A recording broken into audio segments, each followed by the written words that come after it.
In this video, I'm going to show you how you can create multiple accounts on Roblox.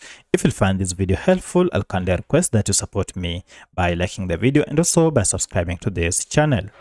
Alright, so to add another account on your already existing using one app, it's pretty simple. Just go ahead and log into your account. So I'll go ahead and sign in.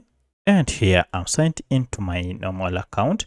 I'd like to go ahead and add or connect another account to this app. To do that, go ahead and tap on more here and scroll down until you see this option, switch account. So if you go ahead and tap on switch accounts, now you'll have an option to add another account, and you can see we have another account here. So for now, I can switch accounts because I only have one account. For me to be able to switch accounts, I'll need to go ahead and add another account. So tap on add account and then choose the second option, create new account. Here, go ahead and create a whole new account by providing your details just the same way you created your first account. So once you are done, now you'll have two accounts where you will be able to switch between accounts. So that's how you can add another account on your Roblox app. If you have any other question, kindly let me know in the comment section.